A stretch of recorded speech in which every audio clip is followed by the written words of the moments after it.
Welcome to another episode of Viatorian Voices, where our conversations on the way give witness to the ministry and spirituality of walking with youth and those who go underserved, as we strive to do everything well, so that through us Jesus may be adored and loved. In this episode, we turn to St. Viator School in Las Vegas, the school of our namesake parish there. In particular, St. Viator is distinguished by being the only fully inclusive Catholic school in Nevada. This is built upon the Micah Program, whose primary purpose is to assist students, each with unique learning styles and varying exceptionalities, to grow into the fullness of life in Jesus, to be members of the faith community, and to teach the redeeming message of God's love. Students supported in Micah have conditions such as Down syndrome or autism spectrum disorder, and educational approaches are tailored to help students mostly learn in the general education classroom with their peers, and then have intensive portions of their day spent in individualized instruction. Here we speak with Mrs. Angela Sligar, who is Micah Program Director for St. Viator School. Angela started her career in Clark County Public Schools before coming over to St. Viator, initially as a first grade teacher. Now, in her 19th year in education, she is in her 9th year with the Micah Program. In addition to her education experience, she brings a bachelor's in education and a master's in literacy. Angela was born and raised in Las Vegas, having attended St. Joseph's School and Viatorian founded Bishop Gorman High School. I'm your host, Associate Dan Masterton. After you listen, help us tell the Viatorian story by rating our podcast in your favorite app, sending this episode link to a friend, and praying for and encouraging young men considering Viatorian religious life. To begin, I asked Mrs. Sligar to bring us back to the origins of the Micah program and start us out with the history of how this all got going. Enjoy the conversation. So the Silvestri family had 4 children that went through St. Viator, and they had another child later on, and he has Down syndrome. And so they put him in the public school, and they did an early intervention, and they tried it for a little bit, but he was in the same classroom as 3 different grade levels. And the teacher was phenomenal, but they just didn't have the resources. There were too many kiddos in there, and they weren't learning anything. It was really just a behavior management place for them. And they didn't think that he would be able to reach his full potential there. And then they thought, well, if my other kids can have this opportunity to go to St. Viator, which had been a part of their family for a long time, they were parishioners here. The dad had gone to another Catholic school right down the street. Why shouldn't he be given the same opportunity? And so they looked around, and there really was no other option for that, not just at this school, but at any other school in Las Vegas. They, really researched and they did their things. All they could find was one junior high school that had a program like this, and it was called the Mark 1014 program, which was at a Lutheran school. And they service students in junior high and high school that have special needs. And they kind of said, well, we can probably do this. Like, how hard is this? It's just our one little guy. So they approached the principal, and the principal had seen him growing up. He was a newborn when the other kids went here, and they watched, him starting to get older. And she took a real interest in him and a want for him to be here as well. So that's when they said, let's just start this program. We can do this. So I had been teaching at St. Viator for about 3 years. And the principal came to me and said, just a couple of days before school started too, I said, what do you think about a kid with Down syndrome being in your classroom, in my gen ed classroom? And I said, wait, what? And I'm like, yeah, of course. I was the inclusion teacher in the public school and welcomed students with special needs. I felt like that was the place where they should be, is with other students, and they didn't need to be in self-contained classrooms for their whole day except for specials or lunch. I didn't think that was fair. So I said, sure, let's try it. I said, but I don't really understand why. Like, why would these parents want him to come here? Like, why wouldn't they have him at the public school where he could get all of these resources? He could get speech and language and occupational therapy and adapted PE and physical therapy, and it's all right there. Why would they want him to come here when we really have nothing? And so it was funny because by about the 4th week of school, we have parent conferences, and the parents came in, and I was brutally honest with them. And I said, I just didn't really understand why you would want him here, but now I totally get it. After just 2-3 weeks of him being in my classroom, I could see how much he was learning. I could see how other kids were already changing, like kids that had never even seen a kid with special needs. They were just they were different. They wanted him to be there. My aide, who is just a phenomenal person, she's now a part of the program. She's still part of the program here with me. She's my right hand woman, Mary Armandaris. She kind of took him under her wing because the teachers at the time and the assistants that we were getting from the start of the Micah program didn't really have the vision in mind. They didn't have like a tie to St. Viator. They didn't see like the mission of our school or the mission of our mission statement being followed through, or they didn't see the long-term goal of this school or how the school was a family. It was just a job to them. And so I really just had my aide who totally got it. Her kids went here and she just is like, has a heart of gold. She just kind of started helping Luke, and she started being his more of his aide. Yeah, so can you describe a little bit how the program works? Like, what are the little practices and strategies that get worked into the days and weeks so that these students can learn well? What do you need from the faculty and the staff across the school in order to make it work and keep it going every day? At that point, the next year, he was going on to second grade. He got really sick. He ended up with cancer, and they had asked the aide to move from my aide to being his aide. So she ended up being his one-on-one aide that would travel with him, right? And so it was just him. And then that year we ended up getting another student, another Catholic school that they didn't really have a place for him. They weren't able to help him. Then he went to a public school and he was beat up and all of these awful things. And they brought him to us and we said, can we try this again with another kid?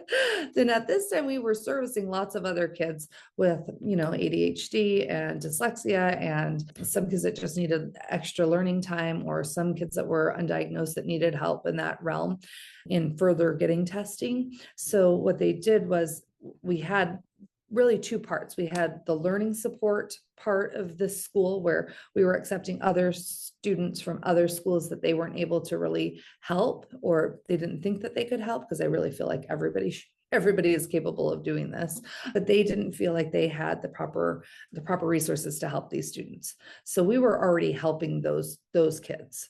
And then we kind of had to decide like what is a Micah student and what is a learning support student. And that's where we kind of separated the two. So technically we now had two Micah students and then the learning support kiddos. And that was the same year we pulled on another one, and he was a pre-K with autism. And so, our aide, we had to kind of juggle everything. The next couple of years is like, okay, there's two of us and three of them and not really a whole lot of extra help. The teacher was okay, but it was just, I don't think she understood like the model of inclusion, because there really isn't that here. There's no teacher with experience in inclusion because it didn't really happen for a student's full day. So I think that there was a big change for teachers. Teachers started by, I don't know if I want that kid in my class, or am I going to get that kid in my class next year? I mean, there was a lot of pushback, and there was definitely pushback from the parents at the beginning where it was like, how is this going to affect my kid? I'm paying tuition here. Do I want this kid in my kid's class? I'm requesting that I want my kid in the other class because I don't want time being taken from him. But then we had a big chunk of people that were like, oh no, my kid needs to be with that kid. Like I that would be good for my kid to, I think that could change his heart a little bit and even help with some behaviors by just having an understanding of kids that are different. So it took a little bit, like it took some time for us to really understand or change the hearts. I think that by watching how much Luke and Emery and Adrian were progressing and how much they were growing and how much the kids really liked them, the teachers became more willing to try it. And we had a couple of teachers that right off the bat were like, I hope he's in my class, which I think that was really helpful for the program at the beginning. So fast forward a little bit, we went through quite a bit of teachers, and Luke was in fourth grade, so a couple of years after that. And the principal came to me and said, hey, what do you think about being part of the Micah program and not teaching first grade anymore? I said, no, like I am a first grade teacher. Like I pride myself in classroom management on first graders. I pride myself in teaching kids how to learn to read, because I didn't read until probably fourth or fifth grade.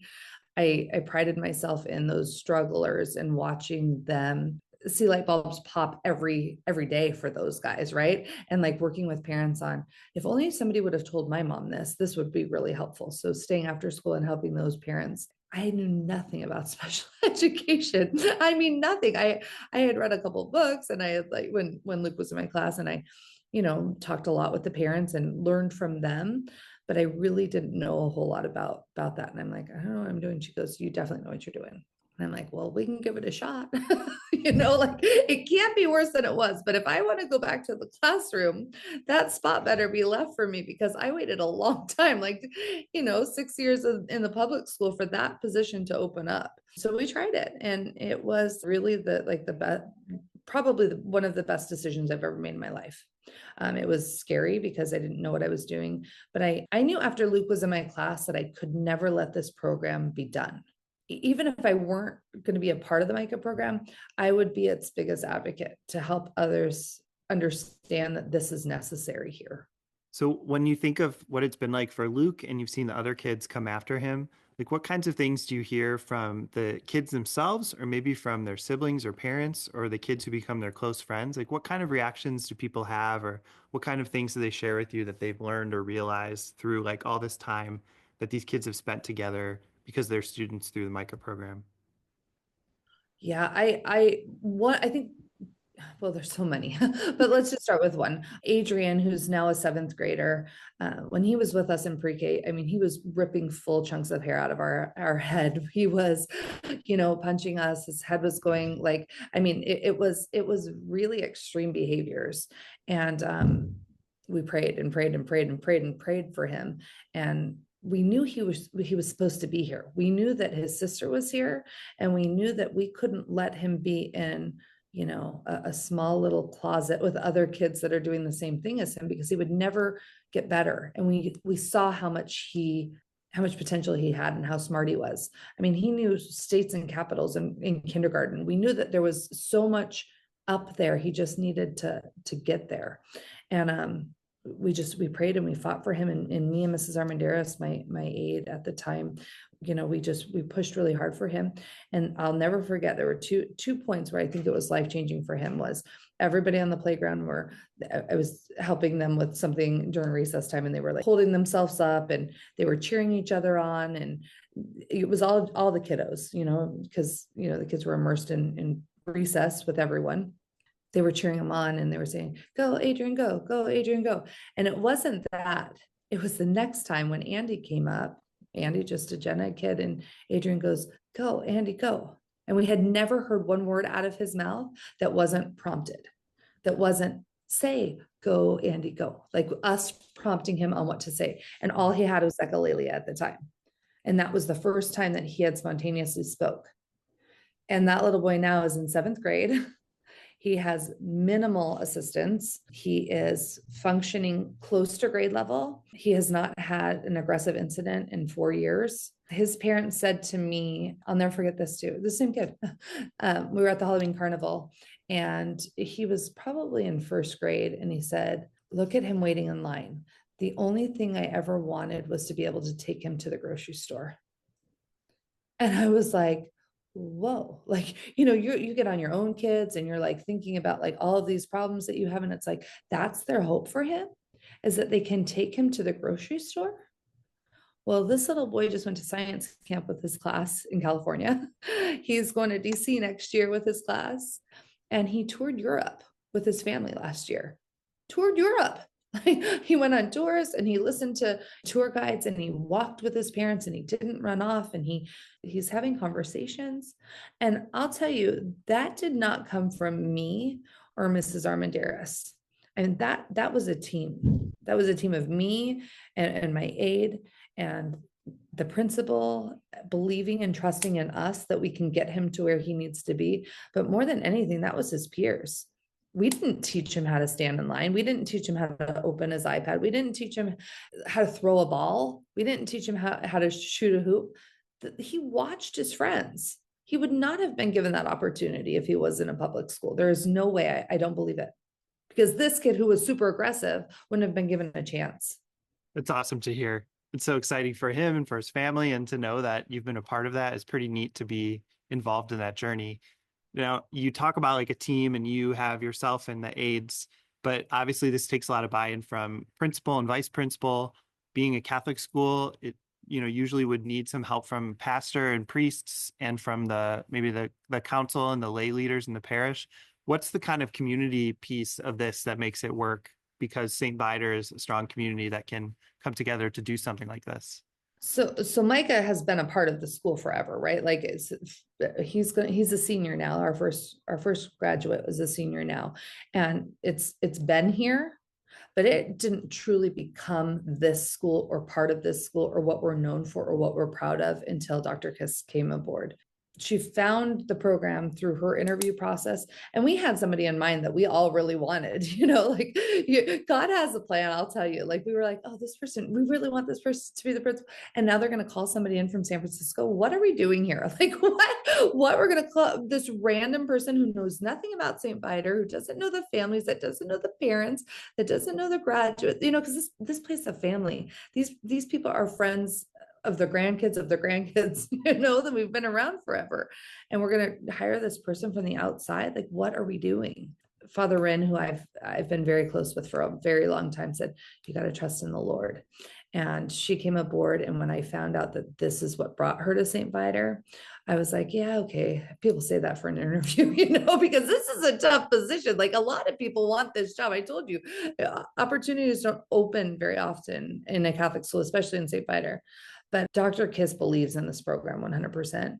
And she's not just proud to say, oh, we're the only Catholic school in the state of Nevada to have a special education inclusion program. She fights for this program. She took grant funding that could have been used for a whole bunch of other things and put it towards us. She stood in front of the parish 3 masses for the past, several years to ask the parishioners for money for the second collection. She doesn't make it an option like, oh, do you want a special need kid in your class, or do you want to have so-and-so next year in your class? It's like, you get to have him. And she loves when we get the calls that say, oh, we tried this school and they said that's not a place for us. She's like, yep, come on over. You're the one that we're going to take. That doesn't make sense to me because I've never seen that. I've seen, and not just here, the public school everywhere.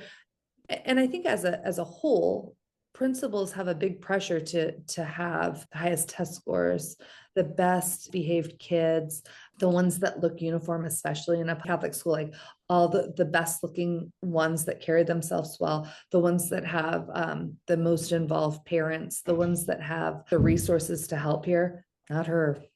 Her philosophy is, let the little children come, right? She's like, they should all come and they should all be given this chance. And I'm not talking just about Micah's students. I'm talking about all kinds of students. I mean, we've had some really tough kiddos at this school that we have one right now that this is his 7th stop in looking for schools. So she's like, I don't care what the issue is. We're going to figure it out and we're going to help this family. Because if this family is seeking us out and they are taking an active role and they are telling us the same thing that we want for him, we can do this. So I think that number one, the principal has changed it. And she also changed it to where this is not just my job anymore. This is a calling. My work has always been my heart, right? People ask me what I do, and I say I'm a teacher. I would never say I'm a director of a program. That's not really me, but it's turned into that because I can't see this program fail. And it's really scary to think, because we've been grant funded for the last 3 years, and that's how we've been able to grow so much. Like we went from 1 to 3 to 5 kids, and this year we have 11 kids. That grant's running out and we're not going to have it next year. And to be honest, I have no clue what's going to happen. And when we first started this, we said we're only going to accept students that we can make sure that we have funding for to get them all the way through 8th grade. Right. So that was kind of like the last principal's philosophy. We don't want to take them in if we can't provide funding for them to make it all the way through 8th grade. So when we took Amanda and Adrian, we took Adrian in pre-K, we took Amanda in 1st grade. Adrian has autism, Amanda has Down syndrome. When we took those 2, we had enough money to get them through. And that was like, we were very big on that. Then we took in Matthew, and thank you so much, the Viatorians, who have, I can't even tell you that you changed a little boy's life, Matthew came to us in a wheelchair 3 days before school started. And his parents had no idea who was going to push the wheelchair on the first day of school. Like, he was going to a public school. He had had a great experience in elementary school, and they took very good care of him. And he was moving on to junior high. And parents came to us and said, I don't know what we're going to do. We don't know who's going to push his wheelchair on the first day of school. Now, keep in mind, the brother had just graduated from here. The mom went here. They went to church every Sunday here. We watch him go up to communion wheeling himself, and we're going to tell him we don't have a place here. So Father Rin heard the story, and he went to the Viatorians, and because of the Viatorians, this little boy was reading like 2 grade levels below grade level. He was doing the same math as his class. Who would think, like, this kid would have been pushed in a corner, and he had a lot of potential.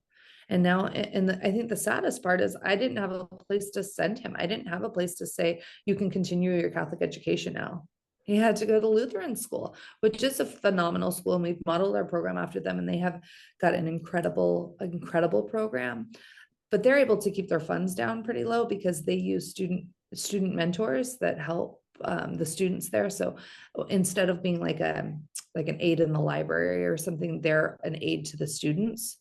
So that's how they keep their costs low. Here we have pretty much a 1-on-1 or 1-on-2 or 1-on-3 aide to student ratio. And so it's very expensive. Our program costs about $450,000 a year to run. A very, very gracious family who is remaining anonymous. The parents and 2 of the children have sponsored kiddos for the next year.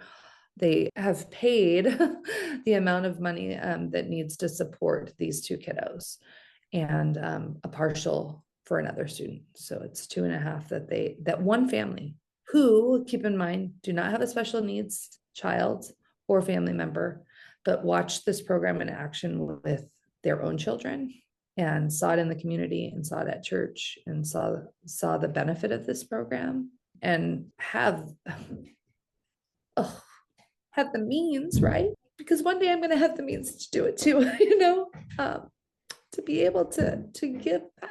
Like I said to them when they gave us the donation and they wanted to remain anonymous, I just said to them, how did we reach you? Tell me how we did this. Like, how did we reach you? Because if we can reach you, I know we can reach a couple of those celebrities that are in Las Vegas. I mean, we've got a lot of money in this town, and I want to know, if we got you, how can we get more of you?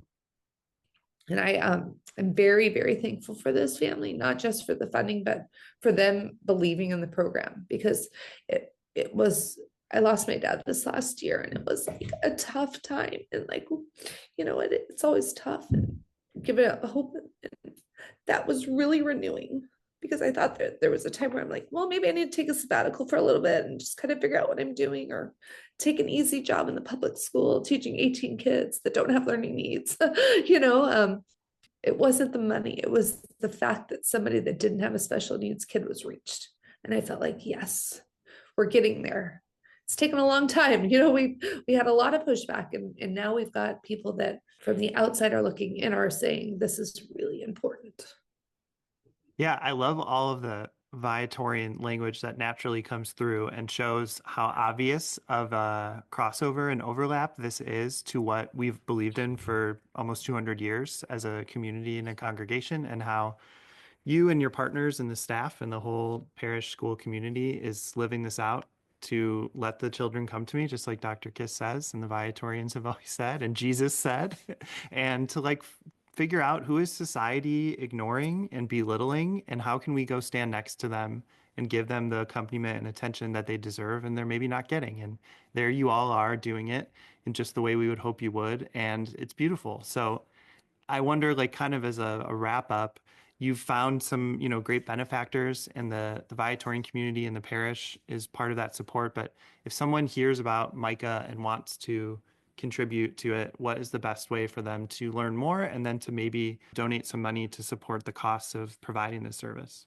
I just want to mention one thing, that the Viatorians, after he graduated from here, they continued to support. And so they have renewed their their donation after he's now a junior in high school, and they're continuously, and actually they upped their donation. And to that point, I'm going to mention that the Diocese of Las Vegas does not give us $1.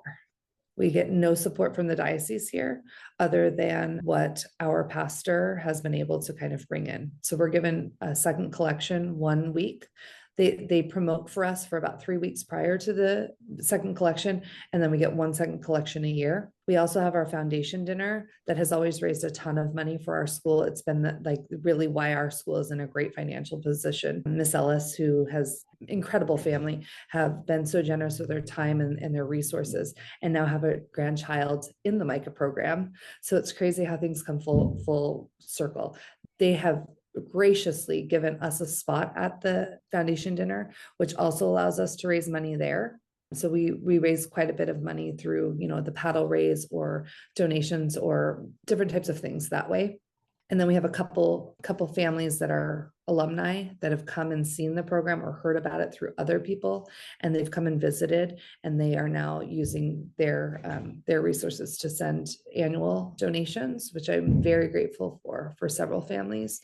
But if anybody else wanted to donate, I would say before you write a check for $1, I want you to come to my school. I just want you to come and see what you did, because when the Viatorians came in, Father Edgar and Father Mark Francis and Father Tom Von Barron came and visited us a couple of years ago. And that's when they really said, okay, we can't stop. We need to keep going with this. And then when we had a couple others come and tour and watch it in action, they're like, what do you mean your classroom is the size? We have a really, really small space. It's very, very small with lots of fun toys in it, but we don't need a bigger space than that because these kids are in the gen ed classroom all day long. So when they come in and they watch and they can't pick out who the special needs kid is, it's pretty cool. It's cool for them to say, wow, they're in the same room as everybody else. And then once they see it, then there's a couple different ways. Our website, which is stviatorschool.org/Micah, MICAH, stviatorschool.org/Micah. They can donate there, or they can just call and we can talk through it, and then we can get our bookkeeper on the phone and kind of handle that. What we would love is for somebody to see this and sponsor a child for their remaining time here. Sometimes that's $45,000 a year, or sometimes that's $12,000, depending on how much support they're receiving. But if they could commit to supporting that child, it would be really helpful, because we have a couple kids in the program whose parents can write that $45,000 check a year and it'd be fine. But we have some that are even on tuition assistance that are having a difficult time paying regular tuition. And it would be really nice to be able to let those parents be at ease, because we don't ask our parents to pay a different tuition, but we do show them it on paper for them to know what it costs to really provide support for their child. And when they see that, I think it puts a little bit of pressure on them. I know a couple of families in particular, they're constantly talking to others, and they're trying to raise money, and they're talking to people that they know have money. But that shouldn't, I hate that. I absolutely hate that, because I know how much of a financial burden Catholic education alone is, especially in this world. It's tough. When that family found out that their next year's program support was paid for, I see them walking differently. I see them walking with like a sigh of relief, like he's safe. He's still going to be here. They're not going to let him go. That's all for this episode of Viatorian Voices. We'd like to thank Angela for her witness and her deeply important ministry. We pray for Mrs. Sligar, her colleagues at St. Viator, and all these students and their families who are an integral part of our parish and school community. Viatorian Voices is a production of Viatorian Vocation Ministry. The Viatorians are professed brothers and priests, together with women and men lay associates, who proclaim Jesus Christ and his gospel, and raise communities where faith is lived, deepened, and celebrated. In the footsteps of Venerable Louis Querbes, and under the patronage of St. Viator, we strive to do everything well, so that through us, Jesus may be adored and loved. This includes St. Viator School in Las Vegas, Nevada, and its Micah Program. Inspired to act justly, love tenderly, and walk humbly with God, Micah enables students with significant special needs to receive a Catholic education and formation in an inclusive environment. Thanks to dedicated general education faculty, specialized staff directors and aides, and a student life culture that welcomes and embraces these students, St. Viator School is a fully inclusive Catholic school. To learn more about the program, visit stviatorschool.org/Micah. That's stviatorschool.org/Micah. There you can watch outstanding videos celebrating these students, learn more about the program, and make a donation to support this ministry. To learn more about our community, visit Viatorians.com or follow us on social media at Viatorian USA. Young adults seeking to connect with faith-filled peers can request to follow at Viatorian YA on the Way on Instagram, where our young adult community is building new pathways for walking together in faith. Those seeking support and accompaniment in exploring God's invitations for them are invited to reach out to Vocation Ministry. Send us a DM on social media or email us to start a conversation. Remember, you can help us tell the Viatorian story by rating our podcast in your favorite app, sending this episode link to a friend, and praying for and encouraging young men considering Viatorian religious life. On behalf of Brother Peter and the Viatorian community, I'm Associate Dan Masterton. Venerable Louis Curbs, inspire us. St. Viator, pray for us. Adored and loved be Jesus.